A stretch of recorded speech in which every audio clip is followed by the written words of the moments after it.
এবার ওই মা কি করছেন, সন্তানকে মানুষের মতো মানুষ করে তুলবে বলে প্রতিটা দাঁড়ে দাঁড়ে গিয়ে প্রতিনিয়ত মা ভিক্ষা করে। ভিক্ষা করে করে মা পাঠশালায় পাঠিয়ে দিয়েছে সন্তানকে, বেশ লেখাপড়া শিখেছে। তবুও মা মনে মনে চিন্তা করছে, তখন যদি আর একটু বড় হতো আরো ভালো হতো। বাবা, সংসার তো আশা, তাই না? আশার প্রদীপ জেলে বসে আছে আমরা সবাই। এই বলরাম যখন বেশ লেখাপড়া শিখেছে, মা আরো ভিক্ষা করে বাইরে পাঠিয়ে দিয়েছে মানুষের মতো মানুষ হওয়ার জন্য। বলরাম বাইরে গিয়ে উচ্চ শিক্ষায় শিক্ষিত হয়ে যখন দেশে ফিরে এসেছে, ওই গ্রামে ছিল এক জমিদার বাবু। ধনে জনে অনেক ধনী তিনি। মনে মনে ভাবছে, বলরাম শিক্ষিত ছেলে, আমার একটি কন্যা আছে, কন্যাকে যদি আমি ওর হাতে তুলে দিতে পারি, শিক্ষিত ছেলে সুখে জীবন যাপন করতে পারে, তাহলে আমার বলরামের কাছে যেতে হবে। জমিদার বাবু ছুটে এলেন বলরামের কাছে।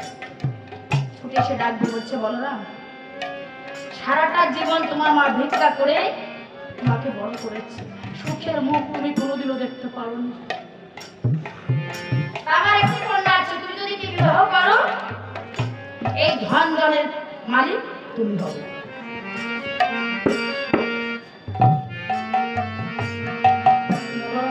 চিন্তা করছে, সত্যই সারাটা জন্য মা ভিক্ষা করেছে, কোনদিন দুটো ভালো খেতে পারিনি, দুটো শাড়ি পরতে পারিনি, মা পরতে পারিনি, আমি শুধু একটা জামাও কোনদিন গাইতে পারিনি। সেরা বস্ত্র পরে আমি বড় হয়েছি। জমিদারের কন্যাকে বিবাহ করলে যদি সারাটা জীবন আমার সুখে কেটে যায়, আমি তাই করব। বলরাম বললেন, হ্যাঁ, আমি আপনার কন্যাকে বিবাহ করব। জমিদার বাবু সন্ধ্যার দিন কিন্তু নক্ষত্র দেখে বলরামের হস্তে তার কন্যাকে অর্পণ করলেন। ওমা, যারা জমিদার জীবনে কোনোদিন দুঃখ কষ্ট বুঝি নাই, তারা কি তন্ডের ব্যথায় ব্যথিত হয় না? যার হৃদয়ে ব্যথা আছে, অভাবের যারা যারা আছে, সে জানে অভাবের কি জ্বালা। বলরাম তোর স্ত্রী কিনে যখন ঘরে এসেছে, স্ত্রী এসে দেখে চট্টাকা কোনো পুঁথি, সে তো জমিদারের মেয়ে, সোনার চামচ মুখে দিয়ে বড় হয়েছে। জমিদার মনে চিন্তা করছে, বলরামকে সুন্দর একটা বিল্ডিং বাড়ি করে দিতে হবে, আমার তো ধান জনের অভাব নেই। বাবা দেখবেন, যার অনেক অর্থ আছে তার ছাওয়ার কোনো শেষ নাই, আর যার কিছু নাই সে গোবিন্দকে বলে, গোবিন্দ, আমি তোমার কাছে কিছু চাই না, দিন অন্তে যদি একটিবার সেবা করতে পারি আর তোমার একটু সেবা দিতে পারি।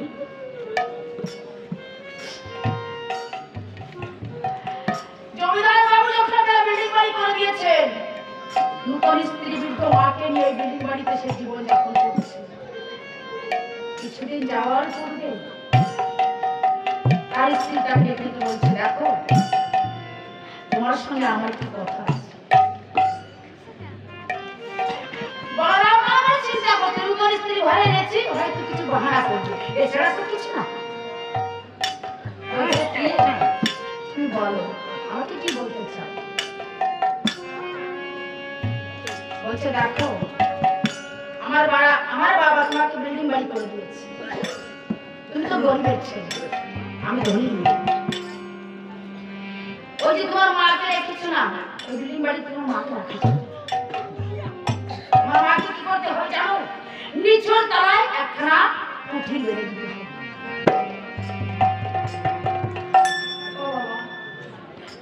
আশার প্রদীপ মা জ্বেলেছিল, কত লাঞ্ছনা গঞ্জনা শুয়ে মা ভিক্ষা করেছিল, তার কুকুরের জন্য, বাবার জন্য। বাবা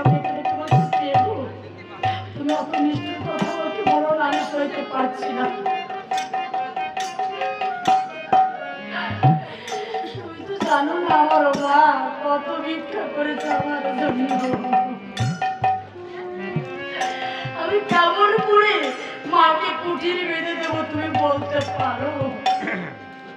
বলছে না, তুমি যদি আমার কথা না রাখো, কাল সকালে বাবার বাড়িতে যাব, আমি আর কোনোদিন আসবো না।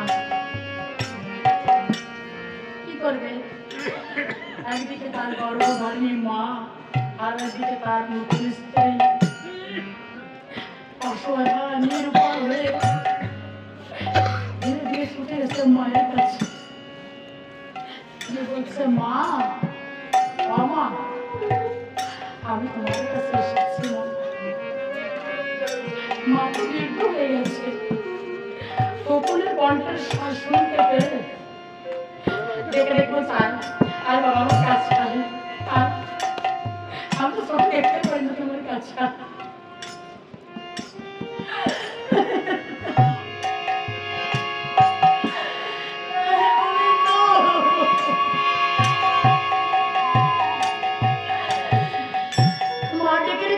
তুই কি বলবার জন্য এসেছিস বল বাবা।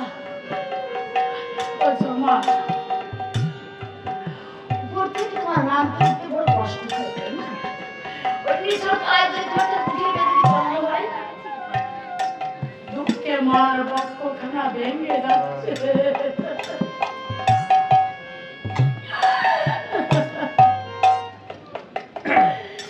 তবু আসি মুখে বলছে, কখন রে বড় ভালো হবে, তুই আমাকে তাই করে দে বাবা, আমি সেখানে সুখী থাকবো। আর গোবিন্দকে বলছে, গোবিন্দ,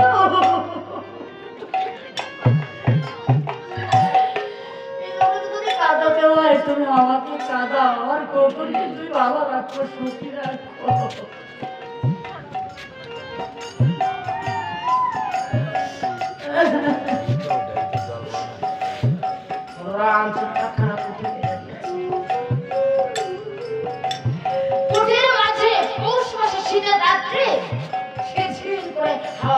মা ঠান্ডায় ঘুমাতে পারেনি, সারা রাত্র ঝুঁকে গেছে।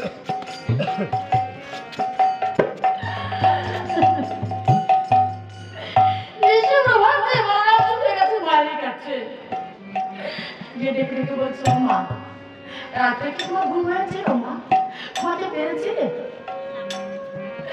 মা বলছে, কখন রে, আমি কত সুখে ঘুমিয়েছিলাম তুই জানিস না। সুখে ঘুমিয়েছিলাম, আমরা খুব কষ্ট পাইনি। তুই যা, বৌমা, আমি তো বৃদ্ধ হয়ে গেছি, আর কয়টা দিন বা বাঁচব, আমার কথা কি ভাবিস না? মা জানে না যে কুকুর এতটা বড় হয়ে গেছে, দূরে সরে গেছে, মা বুঝতে পারে না। আর কিছুদিন পরে আবার তার স্ত্রী ডাক দিয়ে বলছে, তুমি আজও কেন ডেকেছ আমাকে? বলেছে, আজ কেন ডেকেছি জানো? আমার কথাটা তোমার শুনতে হবে, সেজন্য আমি তোমাকে ডেকেছি। ওই যে তোমার মাকে নিচুর তলায় যেখানে রেখেছিল কুঠির বেঁধে দিয়ে, ওখানে তোমার মাকে রাখা যাবে না। ওখানে যেতে আসতে আমার মাকে ভীষণ দুর্গন্ধ ভেসে আসে, আমি সইতে পারি না। তোমার মাকে নিয়ে অনেক দূরে ফেলে আসতে হবে।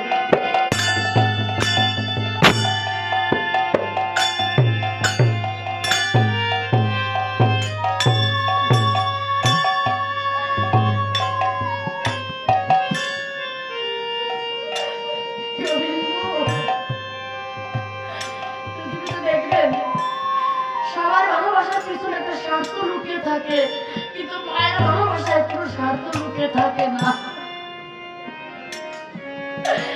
বারবার ছুটে গেছে মায়ের কাছে। মা, আজ আমি কেন এসেছি জানো? ছোট, আজ এসেছি তোমাকে নিয়ে একটু মামার বাড়িতে যাবো। মা কি কেমন করে বেড়ে দিয়ে আসবে, তাই মামার বাড়িতে যাবে।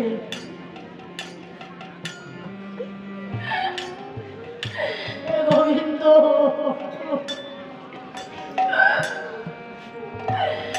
মাকে ডেকে বলছে, কখন রে, আমি তো চোখে দেখতেও পারি না, পা তো চলতে পারি না, কেমন করে যাবো?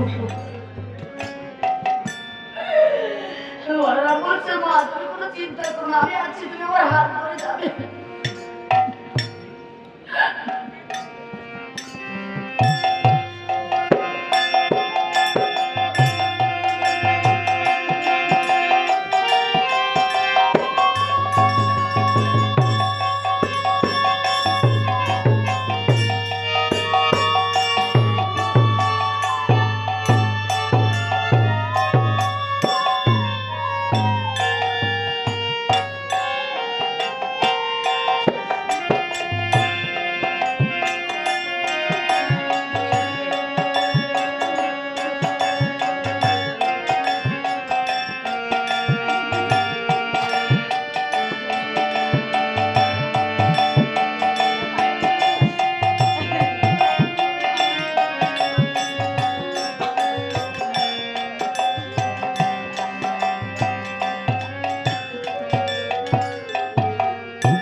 চিন্তা করুন, আমি তো আছি, আমার খোকন তো আছে।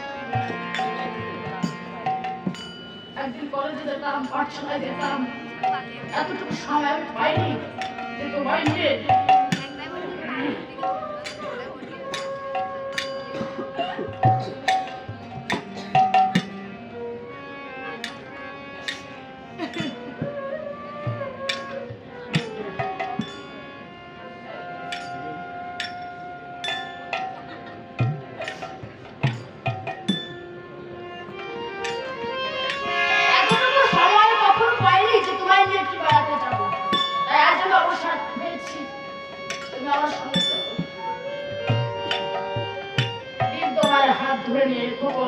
মামার বাড়িতে চলেছে।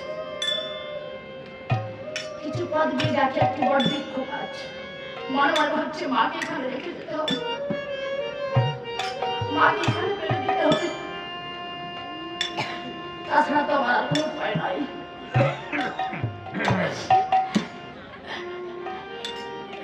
মা ডেকে ডেকে বলছে খোকন রে, আর কত দূরে?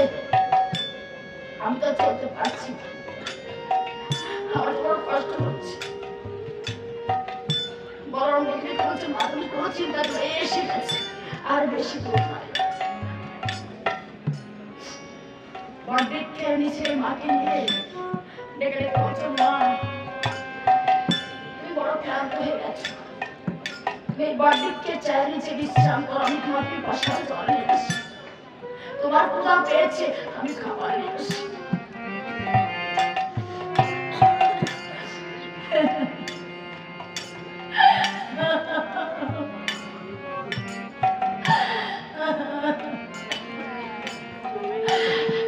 বৃক্ষের নিচে মাকে রেখে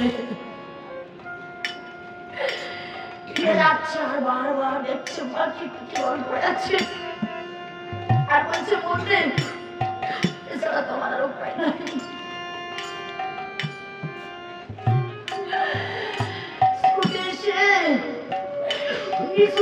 দাঁড়িয়ে দেখে তার স্ত্রী একটি পুত্র সন্তান হয়েছে। শীতের দিন পোশাক পরে সমস্ত বস্ত্রগুলি ভিজে ফেলেছে, শুকনা বলতে কিছুই নাই। তাই দু হাতে ধরে ধরে বলছে খোকন রে, ওখানে থাকলে তোমার ঠান্ডা লেগে যাবে, তুমি আমার বাক্যে পরে ঘুমাও, এসো বাবা এসো। বলরাম দেখছে মনে মনে ভাবছে ওরে আমার যে মন,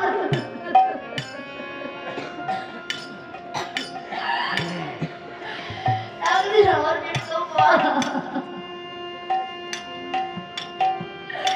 না জানি কত রাত্র জাগরণ করে আমার তোমার বাক্য বলে রেখে চলে যাবি না।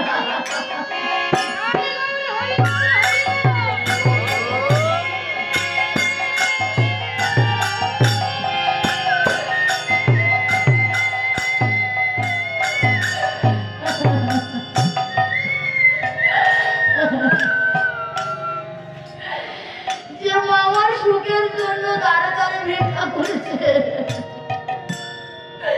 নিজের হাতে মাকে বনবাসে দিলাম, উড়ে পড়াবো না, আমি এই বাড়িতে থাকবো না, আমি যাবো আমার মায়ের কাছে, মাকে ফিরে আনতে যাবো। মায়ের ক্ষুধার যন্ত্রণা সইতে না পেরে মায়ের জীবনে বেলা বৃক্ষের নিচে চলে গেছে, চিরতরে মা ঘুমিয়ে পড়েছে।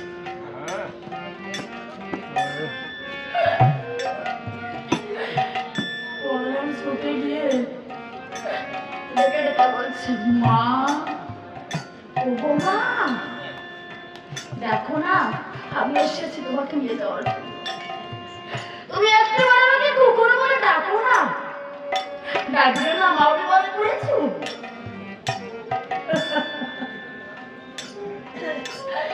মা ডাকবে কি করে, মায়ের তো জীবনে জানা ডুবে গেছে,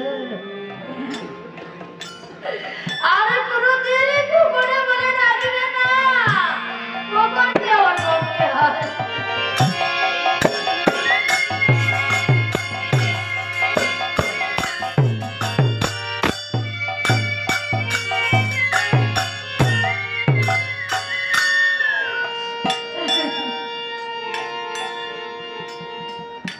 মার চরণে স্পর্শ করে বলছে, মা তুমি আমাকে ক্ষমা করে দিও, আমি বুঝতে পারিনি মা।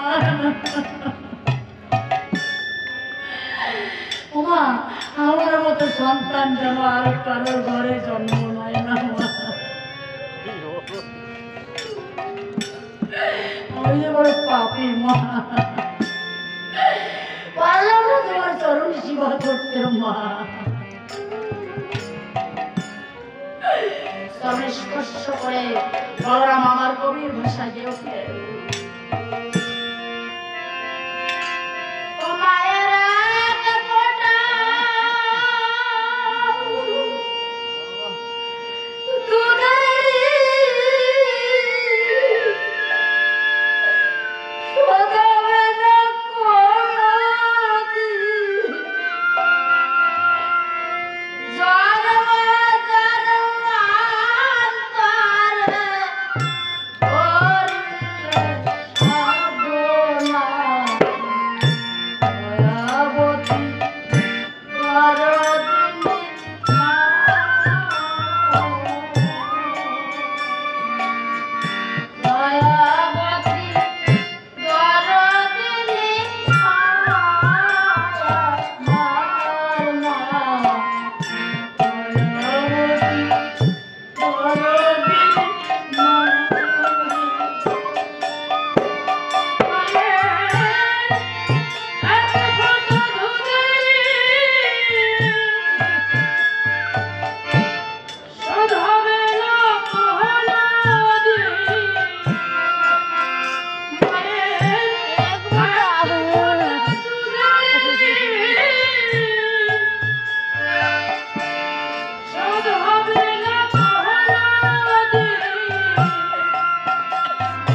সাধনা ছিল যে পঞ্জনী বিশ্বভাবের পরশ পাবো, আজ 12 বর্ষে সত্যতা সেই কৃষ্ণ ভাবের পরশ পাবে পেয়েছি।